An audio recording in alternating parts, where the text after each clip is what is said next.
Thank you for tuning in with us every Thursday at 8 o'clock p.m. Central Standard Time. About our host, Carlotta Taylor is not just a survivor of child abuse, but has grown into what we come to know as our personal thriver against all odds, who no longer flinches at adversity but overcomes with authority. Carlotta decided to find the courage to say yes to herself.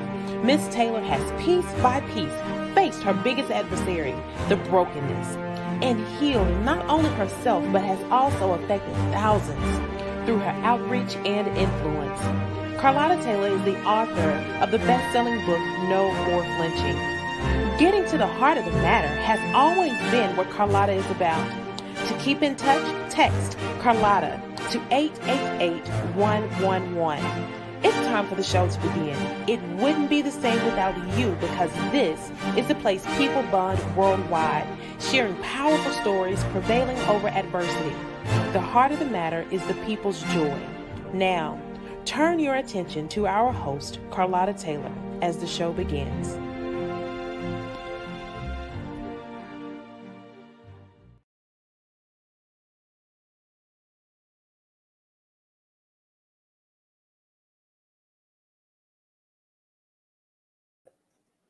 Welcome to the heart of the matter, everyone. I am super excited to be here today and to share with you on this absolutely amazing day.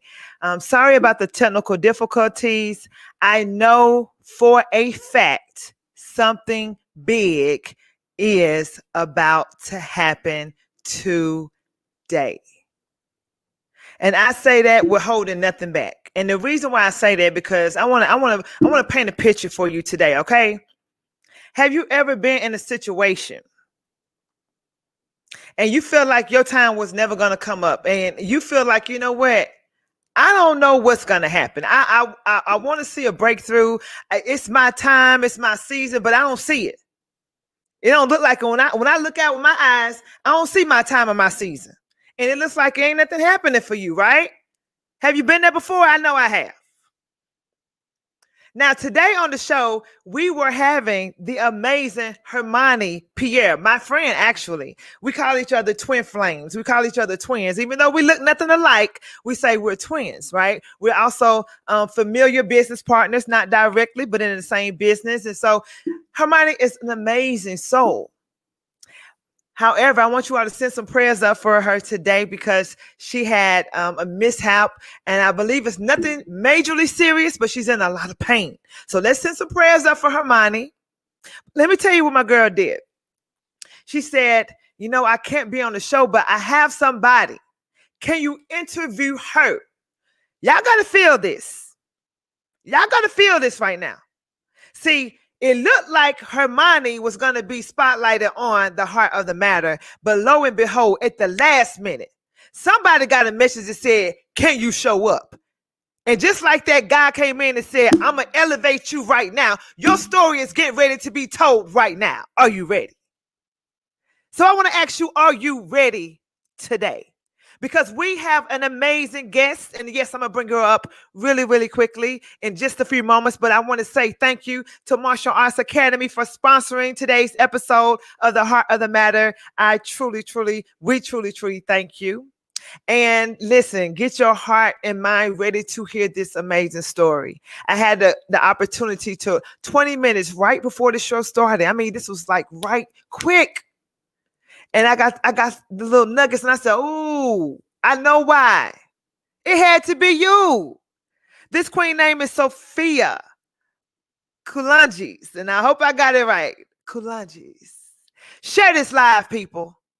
If you're not sharing this live, you got to share this live. Let me tell you why you got to share this live. The reason why is because I know you know you're going to get your whole life by these interviews. See, these interviews on the Heart of the Matter show are so important. Let me tell you why. They're important because we're rewriting on the Heart of the Matter. Like, just because you had a hardship growing up in life, just because when you grew up, you may have been molested, abused like me, in and out of foster care. Okay, because normally society would say, oh, you're not fit for society. Society would say you're the one least likely to succeed. Can y'all feel me? Come on, is y'all talking to me? Y'all talking to me? I need an assistant real quick for real on this. I'm not gonna be able to run this show by myself. God already told me, okay, I received that. I'm not gonna be able to do this by myself. It's okay. I can't even keep up with the comments. Y'all killing it over here. All right. But I just gotta let the spirit flow through me, and I gotta let God use me how he said use me, because y'all need to hear that these stories, y'all need to be sharing. Because it's not just for you. Who do you know that can hear a powerful, amazing, overcoming story? And they will get their whole life. Matter of fact, might even save their life. You know how many people are struggling with suicide right now? Do you know how many people are feeling like they are a failure in life? Do you know how many people that feel like it's over for them? But because they're going to hear stories of overcomers, they're going to be able to know that they too can overcome. That's why you should be sharing this live. That's why you should be sharing this live. All right? All right? That's what we do here on The Heart of the Matter. We show love on the heart of the matter. So without further ado, let's go ahead and get your minds and hearts ready as you share with at least 5 people. Don't just share to your page. Send it to the DMs and say, get on. Tag a few people. Text a few people. Tell them to get on. Come on, I see some of my people on here. Come on, shout out to the Various. What's up? Shout out to my cousin Tamara. Shout out to Shanetta. Come on, y'all. Come on in. Come on in. Come on in. Share, share, share. Now, I'm getting ready to bring up this amazing queen. And just know, she already got permission just to go in. All right. So without further ado, put some hearts on the screen. Thank you for sharing. Thank you for sharing. Put some hearts on the screen for this beautiful queen, Sophia Kulanjis. How are you doing today, love? Hi, I'm fine. How are you? I'm doing amazing. Thanks for having me on your show. Woo-woo! Thanks for having me on your show. I know everything was in the last second, but you know, God always has a reason for things. So I'm just excited to see how God flow on tonight. I'm just excited to see what God does on this show on tonight. So I just hope every heart and mind is ready to receive what God has for them on tonight. Yes. Well, all right. Let's go ahead and kick it off, girl. Let's kick it off. Listen, the first question I normally ask all of my guests, I say, what does getting to the heart of the matter mean to you? Getting to the heart of the matter, what it means to me is getting to the root of the problem. What is the root? Because if you can't attack something from the root, it's going to continuously grow. So you have to first dig it from the root. So when we start to attack the matters of the heart from the root, we are able to really bring about healing. Because when we kill things from the root, healing gets time to come forth. Healing gets time to be birthed out. But if we do not, if we surface level some of the things that deeply resides in our hearts, some of the trauma, some of the pain, some of the unforgiveness, right? Some of the things that we should never, people say we don't talk about in this house. Until if we surface level that thing, we're never going to get to the heart problem. Now, the heart problem is a rooted thing. It's rooted in your heart. So we have to dig that thing up. So getting to the heart of the matter is to get to the root of the problem. Why do you act the way that you do? Why are you so angry? Ooh. Why do you talk to people the way that you do? Whew. So that's what that means to me. Let's get to the root of the thing. Let's unroot some things. Let's dig up some old behavior, some old traumas that we don't talk about, right? That's abnormal. That sometimes we become so adaptive to our dysfunction that it now becomes our normality. Ooh. Okay. Hold on, Sophia, because we ain't even got started yet. Wait a minute. Hold up. Wait a minute. Hold up. Wait a minute. But let me tell you something. Y'all catch this energy right here? Do you not know that this was not even supposed to be her day? But God said, elevate it. She wasn't even in the line. Forget back of the line. She was not even in the line. God said, you at the front, baby. Let's go. Catch that. Share this live. Somebody needs to hear this. There should be 100 viewers on this call right now, minimum. Share this live. We need your help, family. We need your help. Heart of the matter. We need your help. All right. So now let's go ahead and get in it. Tell us about little Sophia. Growing up, childhood development is so important. Childhood development is so important. And the reason why I always ask every single guest to just take me back to memory lane, because childhood development is where you are absorbing everything. What's planted into you, your environment, how you were brought up, how to treat people, how to love. That's what you're taught. And if you were brought up in a really good family or a really good environment, that's awesome. And you get to go out and duplicate that. Wonderful. But what about if you were brought up in a family where you were broken, abused, misused, beaten? Does that mean your life is over? Not on the heart of the matter. That's what we talk about. We say it doesn't mean your life is over. Yes, it was hard. Yes, it was painful. But there's glory in your story. So come on and take us back, Sophia. Take us back down memory lane, darling, and tell us how it was for you. And don't hold back. We don't hold back on the heart of the matter, okay? You can already see.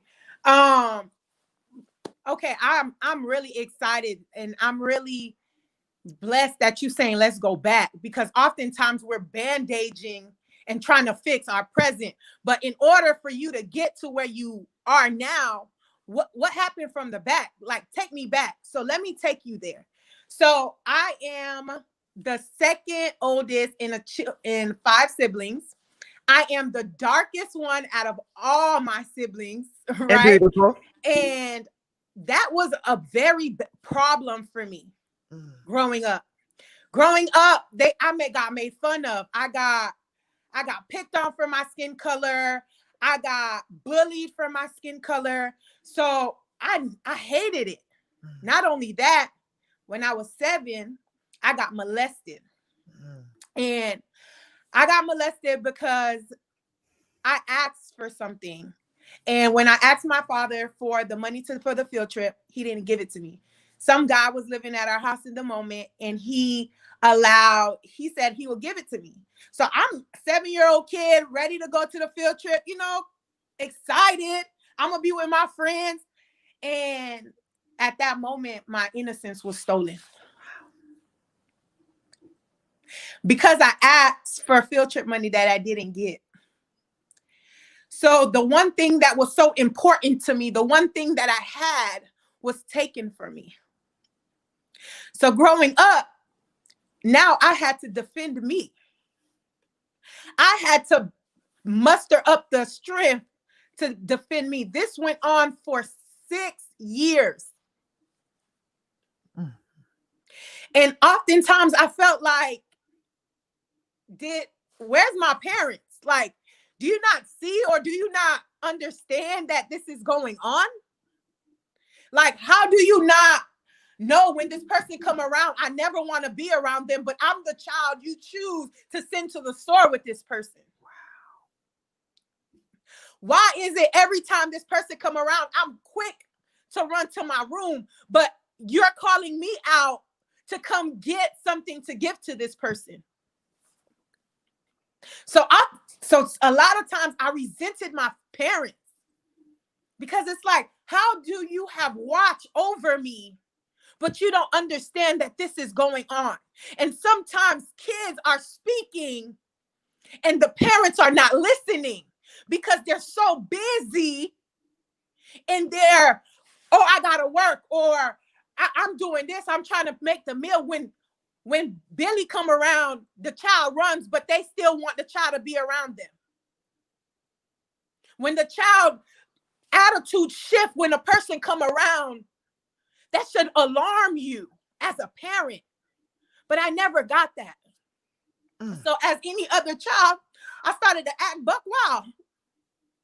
Any opportunity I got to fight, any opportunity I got to allow somebody to feel me, that's what I did. I was going to make you feel every part of me that was broken. And that's how I showed myself to the world. You talk to me crazy, I'm talking to you crazy back with my neck rolled. You said something to me I didn't like, we fighting. I'm suicidal. I don't like the skin that I'm in. I bet I'm drowning, asking people to help me, but can't nobody see I'm drowning. But we mask it up with humor. We mask it up with fighting, because that's the language at that moment I knew how to speak the best. Because in my head, making everybody feel me was my objective, was what I wanted everybody to do. But I didn't want to be that. I didn't want that little girl to continue down the life that way. It was hard. You're overweight. You're getting picked on because you're bigger than everybody else. You're darker than your siblings. Your family sometimes saying, my mom used to tell me some days, even though it was a joke, but that hurted me. I think they switched my kids while in the hospital. That's not a joke you tell your child. So growing up with all this insecurity, with all this hurt, with all this pain,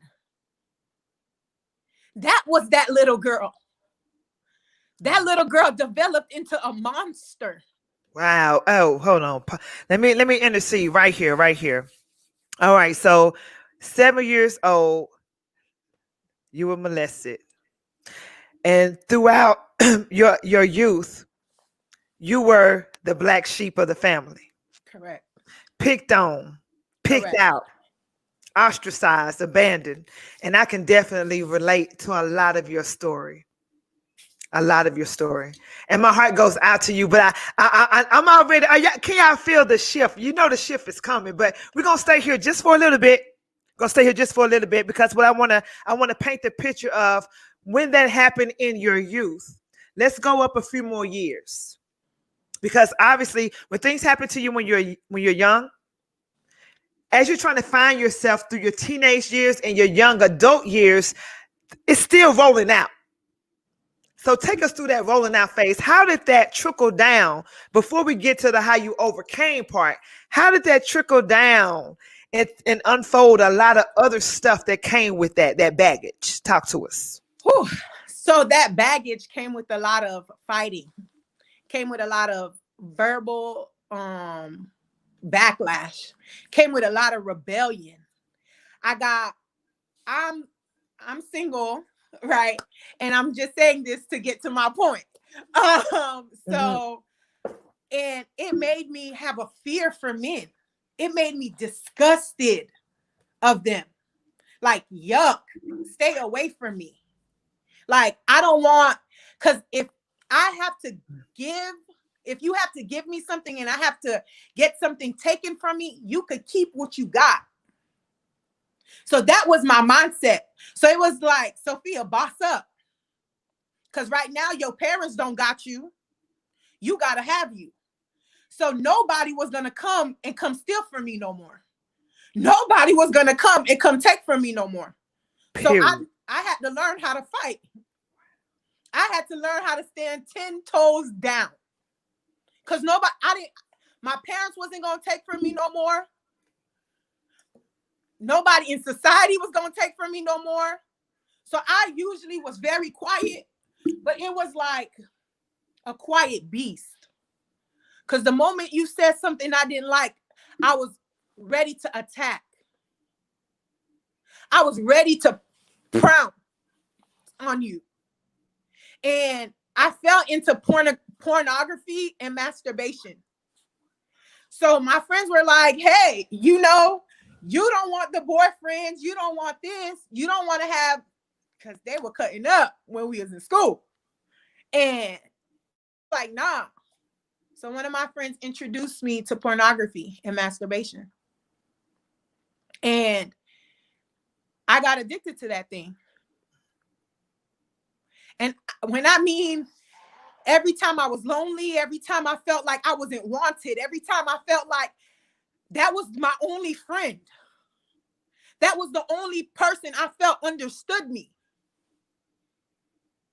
Because I had control over that. I had the ability to control when I turned it on, when I put it off, I had the control. Nobody was taken from me. So I had control of that. And that became the monster in my life. Mm. That became the demons that I had to fight. Because I felt every time I felt like I was by myself, every time I felt like nobody got it, I ran to them. Those were my friends at the moment. Those brought me comfort. They brought me, at that moment, they brought me satisfaction. They understood me. Not knowing I'm dragging myself into a deeper hole of depression, a deeper hole of suicide. Not understanding that I'm just creating more pain for myself. But, and as I continue to go through life, I became even more suicidal. I became dark. There was no light in me. I didn't have hope. I didn't see no future. Another part of the story, I didn't have any type of immigration papers. So going through high school, finishing school was like, okay, then what? There was no hope for my life. It was so depressing. Sometimes living in a body that you don't even want to live. There's not even breath in it. But you're holding on to something, but you don't know what it is. I felt like pieces of me were being broken. That's the life that this little girl had to fight through. Pieces of me being torn all over. Whether it be from my friends, whether it be from my family, whether it be from my job, people around me. I felt like pieces of me just kept getting even more smaller and smaller as they tore me up. That's the life that I had to go through. The depression, the oppression, you're feeling like you're choking. You're trying to find breath, but your lungs feel like they're about to collapse. Ooh. That's the life that I had to live. That's the little girl, that 7-year-old little girl crying out for help, but you don't have no answers. You don't have no help to give them. But you're telling them, if I hold on a little bit, hold on to what? Because sometimes our reality don't give us no hope. Sometimes our reality don't give us a light. This tunnel seems darker than it ever did from the start. Why do I gotta keep breathing? Death seemed more promising than living.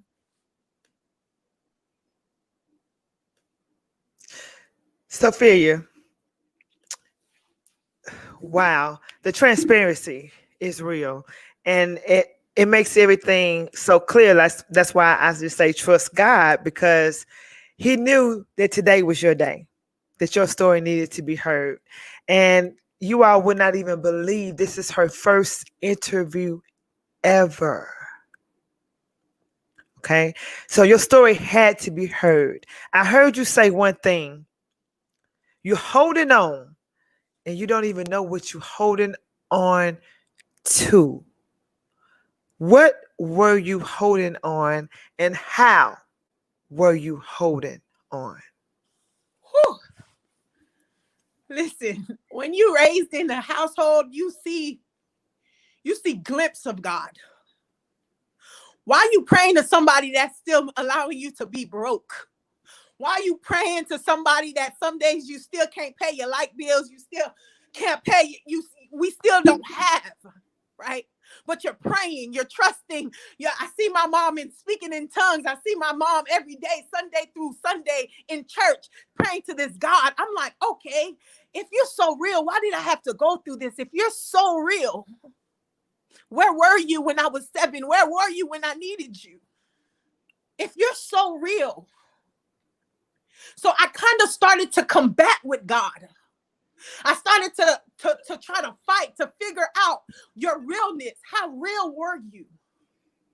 That's where that little beacon of hope came from. Because I see my mom day in and day out pray. I see my mom day in and day out go to church. We'll go because that was the ritual. We'll see the people cry, but it's like, what you crying for?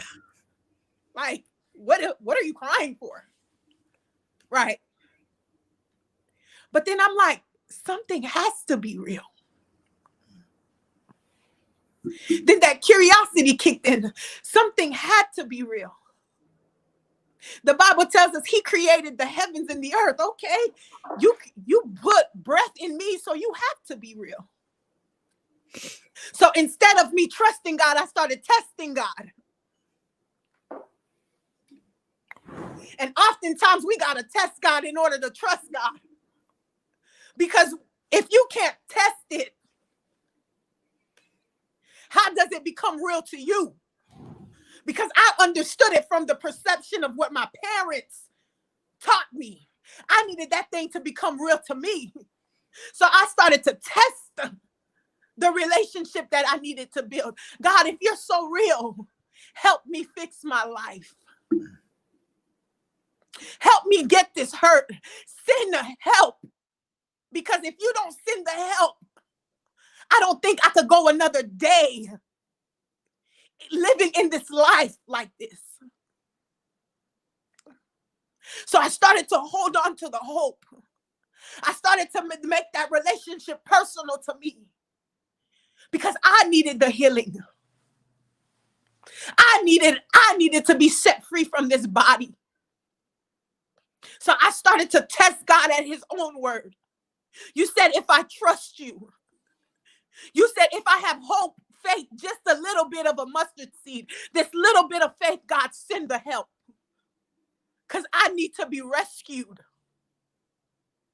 I need your peace to help me carry through these pieces of my life. Because if you don't send the peace, I might take myself out. Then that means your purpose for me is not fulfilled. So I started to trust God. I started to pray. I started to become a little bit more curious.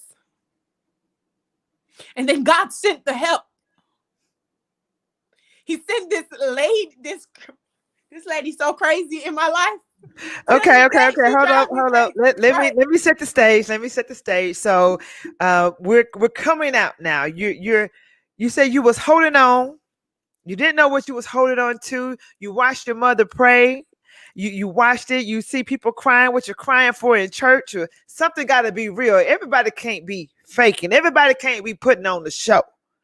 Something has got to be real. So you said you tested God before you knew you could trust God. Girl, you making it plain today. You preaching all the way for the people in the back on the first go round. You ain't even got to repeat yourself. Come on, Sophia. Come on, girl. Now, we're gonna start coming up out of this thing. Because here on the Heart of the Matter, we talk about stories and how you prevail over adversity.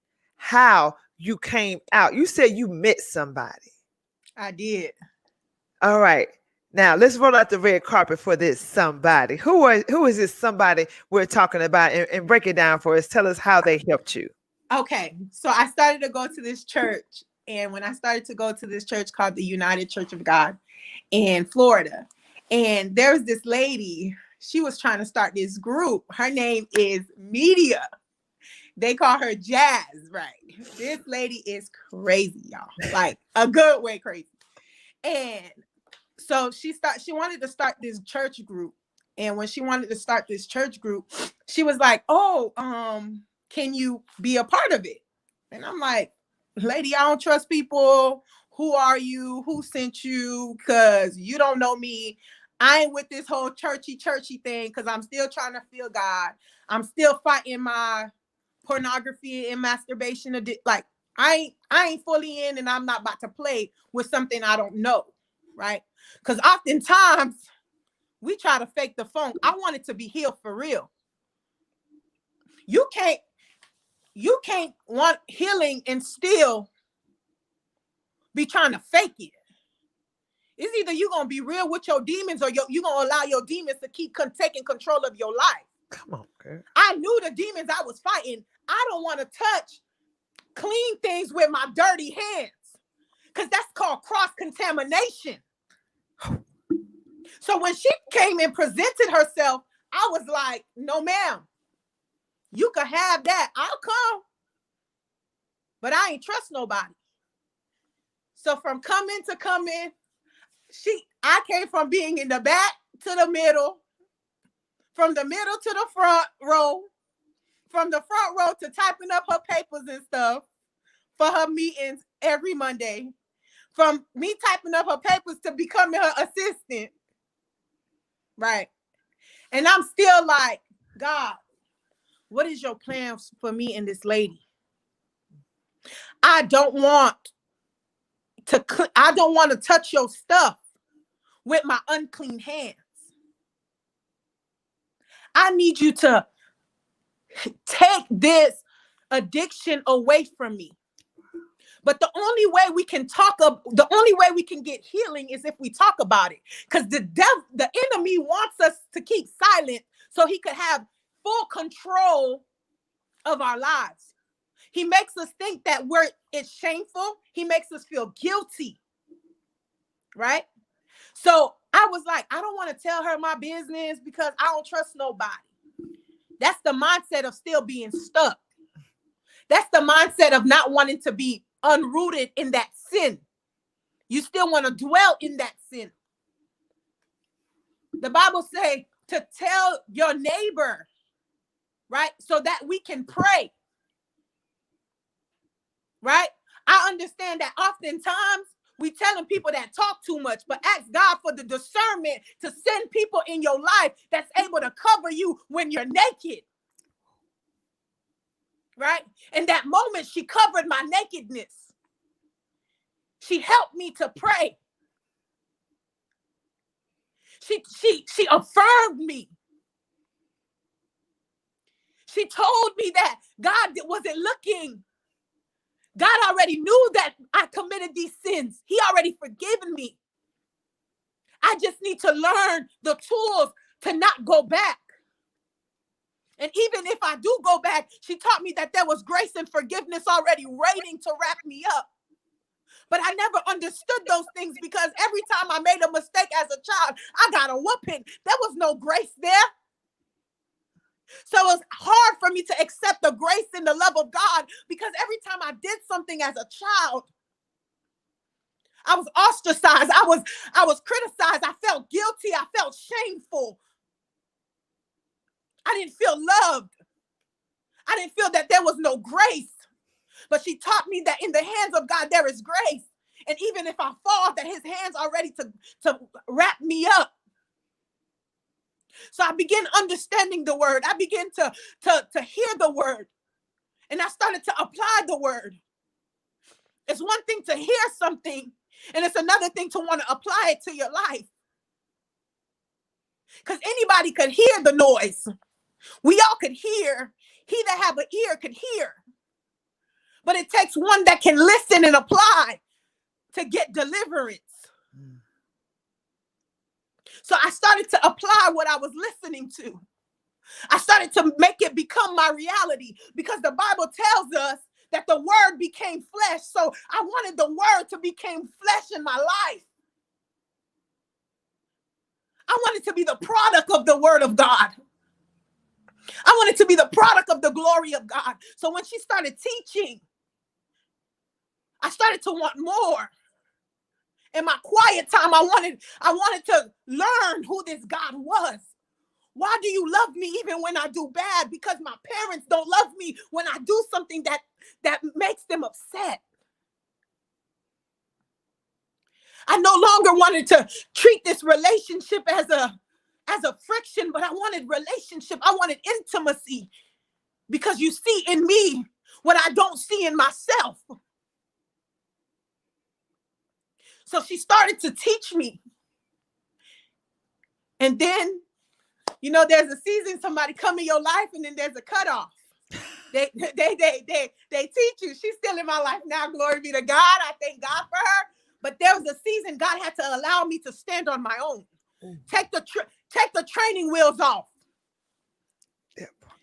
That was the take your training wheels off moment for me when she left my life, because God had to test me and see, okay, if I take these training wheels off of you, are you able to still trust and ride this bike with me leading you?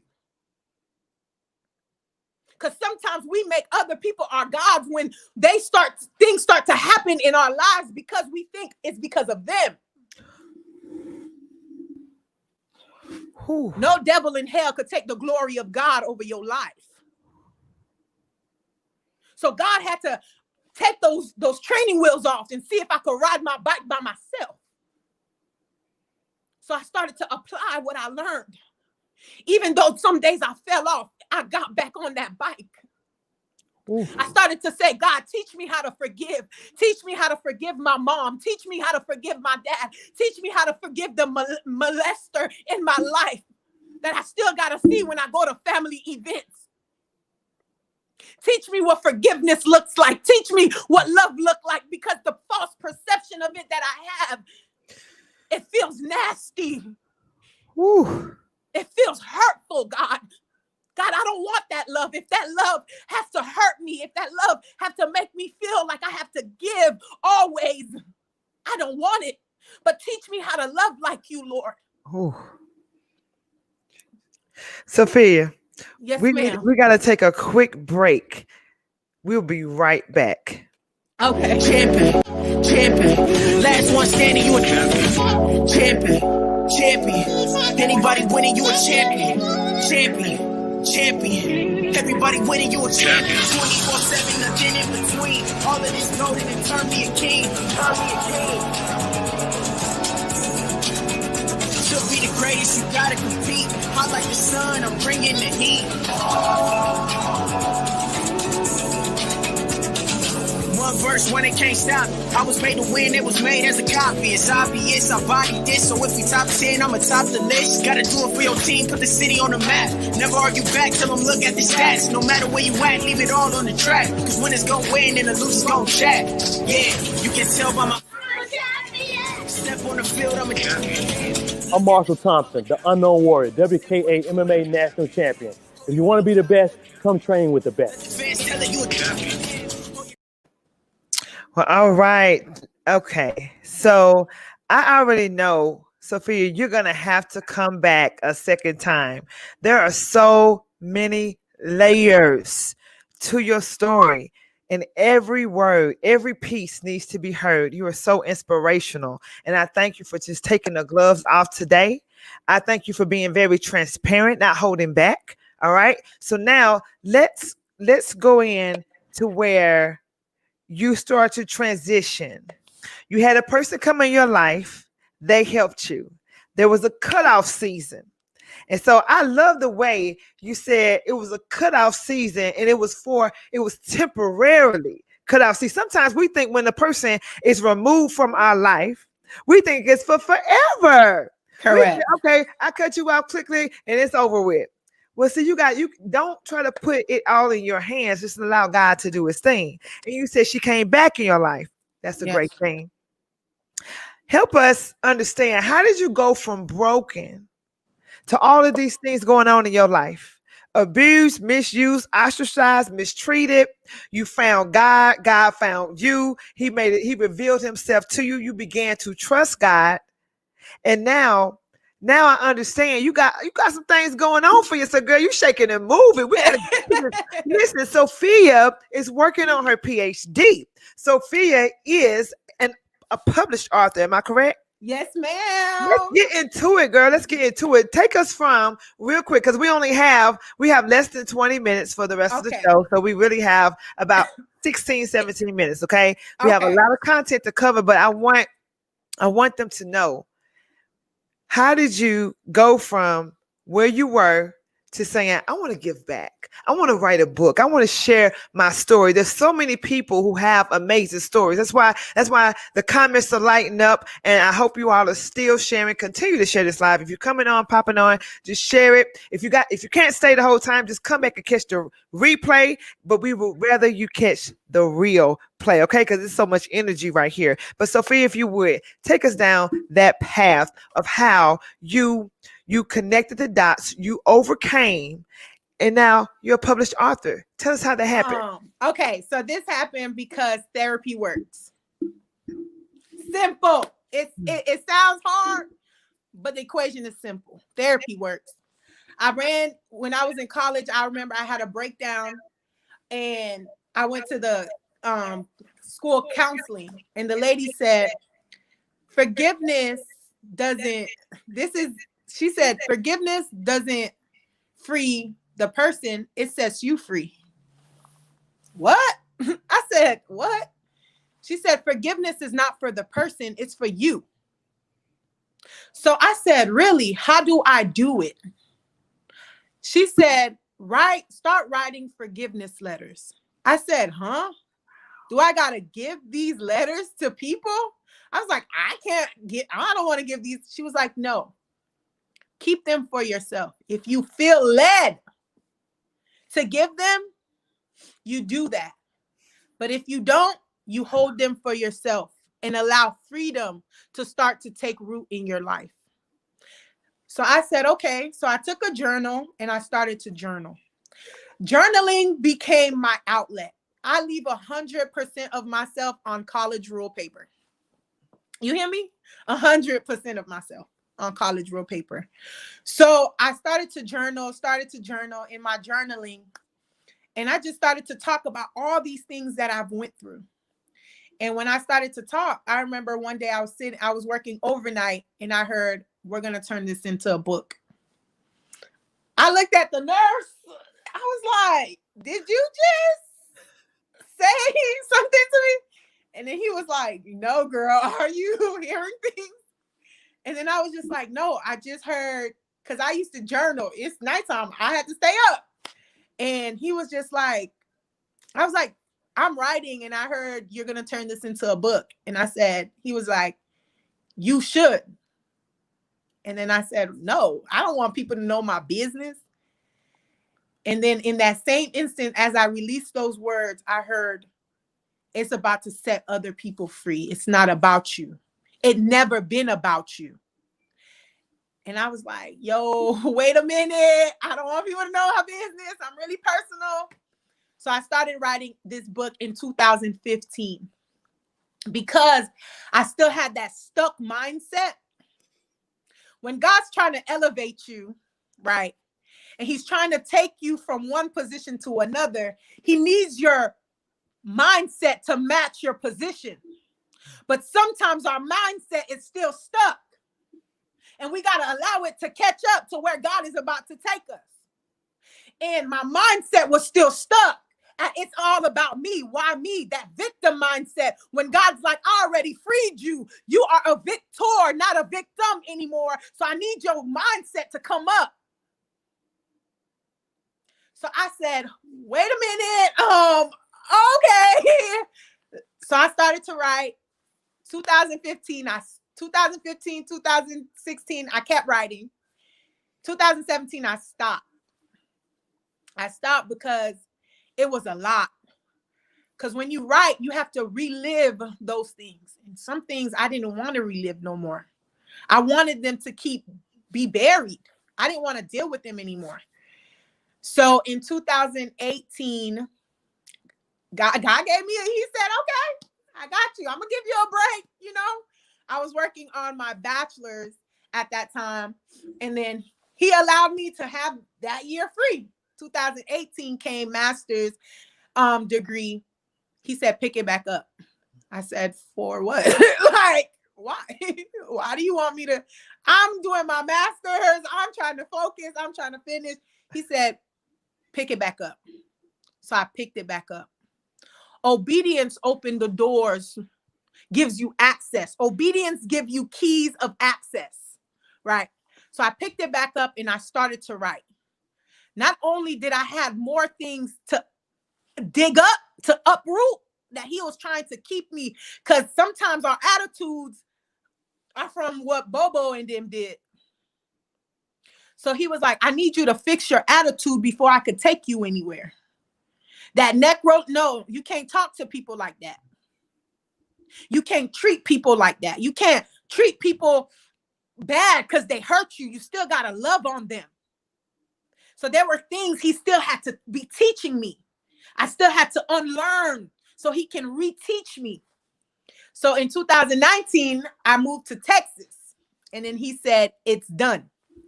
I was just like, what do you mean? He was like, it's time to publish. I said, sir, what we doing?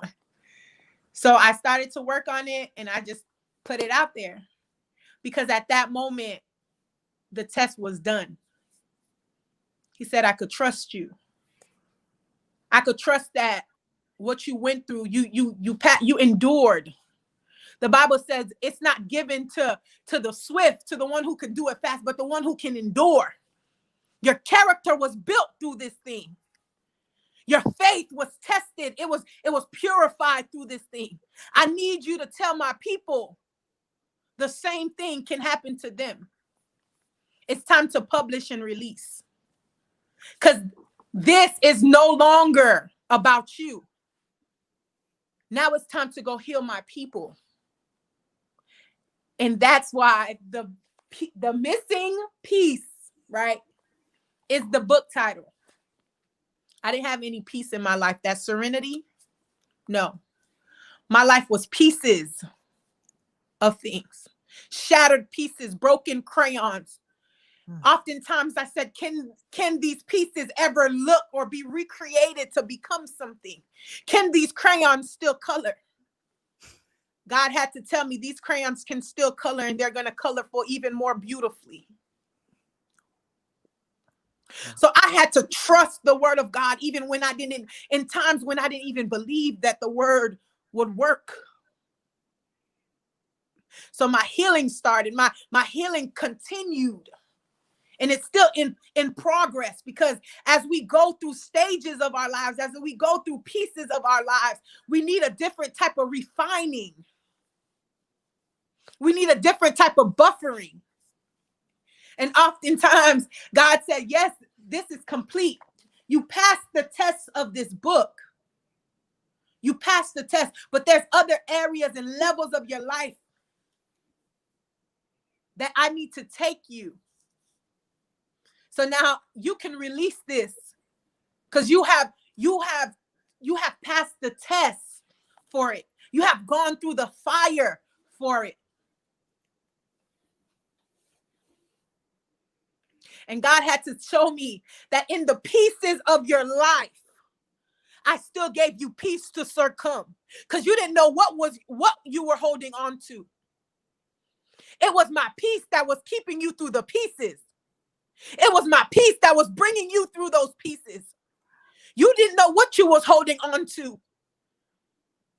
But it was my peace that made you didn't take yourself out. It was my peace that didn't make you run yourself over that I-95 that day. It was my peace. You don't have the strength for that. It was my peace all this time. From 7 to now. It was my peace that keeps holding you. It's the peace that you don't understand that keeps sustaining you. That keeps keeping you. Even when you don't want to be kept, it's my peace that is wrapped around you. Baby girl, that had nothing to do with you. It had everything to do with me. It's his peace that kept me through the pieces of my life that caused me not to take myself out. It's the peace that made me not want to go crazy on my parents. It's his peace that kept me. That peace that surpassed all understanding. That is not no cliche. That is not no word just written in some book.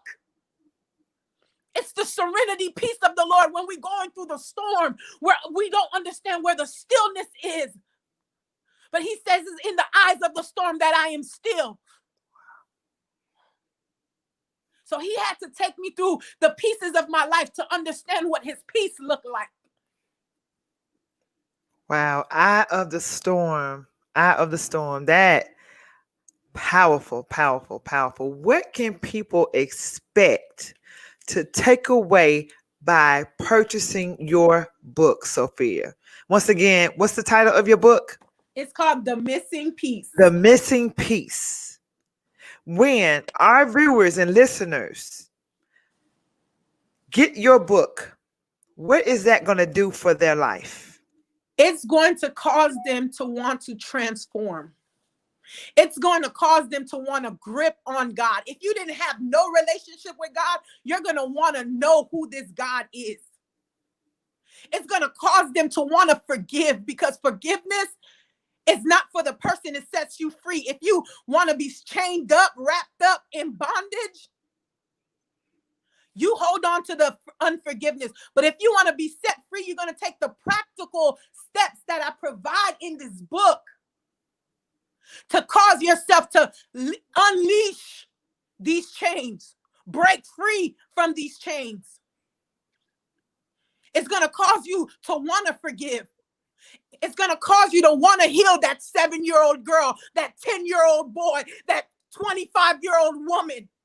It's going to tell you to forgive them, to heal them, to love them, to embrace them, to give them a second chance to live again. Ooh. That's why this book it's a baby for me, because it gave me a second chance to live again. It gave the 7-year-old Sophia a chance to know freedom is still your portion. Peace is still your portion. Joy is still your portion. Love is still your portion. Sophia, that's what the book is. Okay, I need to know two things. One, where can they purchase your book? And where can they get an autographed copy if they want an autographed copy? Okay, if you want an autographed copy, I have books on hand that I could autograph and ship them out to you. But you will have to send me your address, and then you could Cash App or PayPal. So how do they connect you? Do you want them to just DM you? Do you have a website, phone number? What you got? Yes, you can message me at 954-263-7956. That's my personal number. You can message me there. Also, the book is on Amazon. The book is on Amazon. Just type in The Missing Piece and type in my name, and it will pop up. The book is only $12. Trust me, it's not about the money for me. I will make it free. If you want it and you don't have the funds, I will send you out a book. It's not about the money for me. It's about the healing that you're going to receive. It's about the freedom that you're going to get. Because that matters to me more than any dollar sign somebody could put on a book. So that's what's important to me. It's not about the money. It's about the healing and the forgiveness and the joy and the newness, the life again you're going to be able to find in this book. So if you don't have the funds and you want one, just message me. I'll send you one. Well, all right, Sophia. I am really full off your story. And I'm not even surprised, because I knew God had a plan. When you're not even in the line. See, I used to say, and I've been saying the saying a lot, stay in line long enough, you're going to get to the front, right? But what about if you're not even in line and you haven't even, you don't even know that you're in position, and all of a sudden you're not just in line, but you're next. Wow. Thank you so much for sharing your story with us today, Sophia. Thank you so much for having me. I am so grateful and honored that you would even trust the connection. When Hermanie Pierre said, hey, I'm sorry, I'm still at the doctor's office. And like I said, please put up some prayers for Hermanie Pierre, my friend. Okay. But she said, I have someone. So she could have counseled and that been that, but she had you in mind. But actuality, God had you in mind because he knew that today was your day. Even though you didn't know this, Sophia, he knew today was your day. You were absolutely amazing. You will be back on the Heart of the Matter. Thank you Thanks for for having sharing me. Thank so you. much. All right, we'll Thank talk you. soon. Wow. Thank you so much for tuning in. If you're just catching this, be sure to catch the replay. You don't want to miss Sophia's story from beginning to end. You don't want to leave anything out. It's so important that you share because it's not just for you, but it's to get this story out globally. The only limitation is us. The only limitation is when you decide not to share. That's it. That's a limitation. So thank you for tuning in to the show. I'm super, super excited, and I'm so grateful for each and every one of you. And I'm so excited to be back next week.